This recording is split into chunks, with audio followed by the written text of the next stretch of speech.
DailyEngwithSuleymanov diyez 34. You were supposed to save the half the cake for me. You were supposed to save half the cake for me. Mən də 2-3 dəfə oxumuşam bu cümləni, hələ məşq eləməmişəm. You were supposed to save half the cake for me. You were supposed to save half the cake for me. Oca oturub mənim beynimə, 2 dəfə 3 dəfə oxuyanda bir müddət sonra beynin aktivləşir qəşəng. Oturur cümlə beynimə pravoy. Sıraz otururam. Amma onu o səviyyəyə çatdırmalısan onu, beynimi maqnitə çevirməlisən. You were supposed to save half the cake for me. You sən deməkdir. To be supposed to do something, nəyisə edilməsi, gözlənilməsi. Yəni bir kəsin, bir şeyin bir nəyisə etdiyini gözləmək. Mən nə edirəm? To be supposed to do something, nəyisə etməyini kiminsə gözləməsi ya da nəyisə etməyi planlaşdırmış olmaq, kiminsə nəyisə etməsini planlaşdırmasın falan filan və bu formada şeylər. I was supposed to meet my friend, mən dostumu görməliydim, dostumu qarşılamalıydım. Yəni ki, belə planlaşdırılmışdı ya da ki, bunu eləməliydim də anlamında, yaxşı?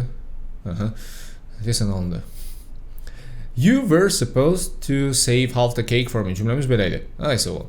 Save saxlamaq deməkdir, amma səxrənic eləmək, yəni təhlükəsizlikdə falan filan anlamında yox. Prosto saxlamaq. Oyunda olur, save vurursan, yəni oyunu save elədin, bilirsən də bu tema. Qaldığın yerdən sonra davam eləmək üçün. To save half the cake. Cake tortdur bildiyimiz tort. To half the cake isə tortun yarısıdır. Yəni təsəvvür getmirsən dostuna deyirsən ki, yəni evdəsən, yox, dost deməyək də, bir evdə yaşayırsan bacınla ya qardaşınla, evdən çıxan deyirsən ki, tortun yarısını mən saxlayarsan. Tort dediyin nə, beləcə balaca bir dənə şeydir də, indi ona görə yarısından gedir orada söhbət. Gəlsin görsən ki, hamısını yeyiblər. Qayıdıb deyirsən ki, you were supposed to save all the cake for me. Why did you eat all of it? You hungry, başqa sözlər, neysə.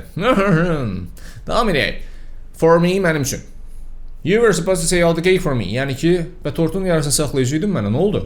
Nə yiyimsən hamısını? Basıb yiyimsən hamısını. Verməmişsən də. Olub yaşamısan, mən yaşamışam. Prosto bizim evdə yiyən mən oluram adətən. You were supposed to save all the cake for me. İndi bu cümləni 3 dəfə səsləndirəcəm. Açıqlama bölməsindən soldan sağa doğru mənim səsimi dinləyə 3 dəfə gözünlə izləyəcəksən. Getdik. You were supposed to save half the cake for me. You were supposed to save half the cake for me. You were supposed to save half the cake for me. You were supposed to save half the cake for me. Yekə oğlansan, yekə qızsan, yekə kişisən, nə bilim, yekə insansan. Oh yeah. Gözləniyim.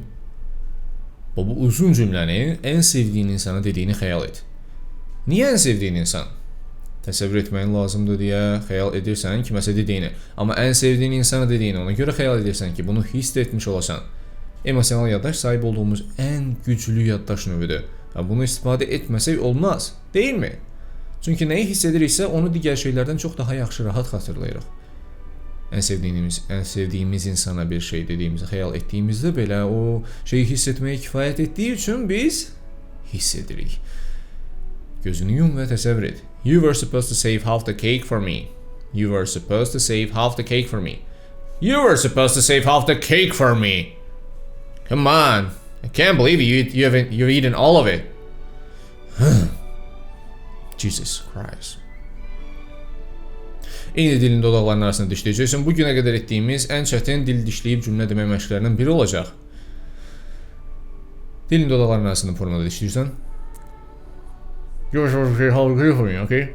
You were supposed to save half the cake for me. You were supposed to save half the cake for me. Bu formada səs çıxarmırsan təbii ki. Bacardığın qədər yüksək sürətlə və deməyə çalışacaqsan. Başda deməyə çalışacaqsan ki, dilin məşq eləsin və mənim səsimi kopyalamağa çalışaraq edəcəksən bunu. Getdik. You were supposed to save half the cake for me. Bacardığın qədər sürətlə. İndi mən normal deyəcəm. You were supposed to save half the cake for me. You were supposed to save half the cake for me. You were supposed to save half the cake for me. You were supposed to save half the cake for me. Bu cümlənin içərisində hansı sözü desən, nə ilə istəsən əvəzləyə bilərsən. You were supposed to do something. İndi burada save half the cake'in yerinə nələr istəsən qoya bilərsən. İstənilən bir şey save eləmək olar, istənilən bir şey başqa bir şey eləmək olar, save eləmək başqa. You were supposed to eat all of it məsəl üçün. Onun hamısını yeməliydim bə, nə oldu? Yeyəcəkdim bə, nə oldu? Niyə saxlamısan yeməyi? Olur da yəqin mama yeməyi qoyurdu, çıxırdı, gələndə görürdü ki, yeməmisən. Sən dedin, hə, yaxşı mam, yeyəcəm hamısını. Hə, yemədi. Yemədi. Yemədi. Bugün də daxil olmaqla hər gün 30 dəfə bu cümləni qəşəng praktik edəcəksən, olacaq masika, bomba. Yaxşı? 30 dəfə. Sözləri də qəşəng deyiş, lüğətini qəşəng gücləndir. Nə söz öyrənsənsə öyrən, Amerikan aksenti ilə öyrən. Merriam-Webster saytından yaxud da tətbiqindən, yəni applicationdan istifadə et ki, orada Amerikan aksenti ilə səslənişinin dinlədiyindən daha əmin olacaqsan sözün. Yaxşı? Sabah da səninlə sağollaşıram dostum. Səni çox istəyirəm mən. Valla, səni çox istəyirəm mən. Gözləmirdim bu cümlələri eskidiyim. Yoxsa bəlkə də gözləyirdin, yəni əvvəlki DailyEngwithSuleymanovlardan. Mən səni həqiqətən çox istəyirəm. Yəni bu videoları hazırlayanda ən enerjik vaxtımı gözləyirəm həmişə. Ya da həmin konkret vaxtda çəkməyi planlayıram. Həmin vaxtda enerjik olmaq üçün əlimdən gələni eləyirəm. Çünki bu videonu sən izləyəcəksən. Sənin gözlərin ən gözəl videoya layiqdir və bu videonun ən gözəl video olması üçün mən əlimdən gələni eləyirəm həmişə. Çünki səni çox istəyirəm. Sabah da dostum. Gecən xeyrə.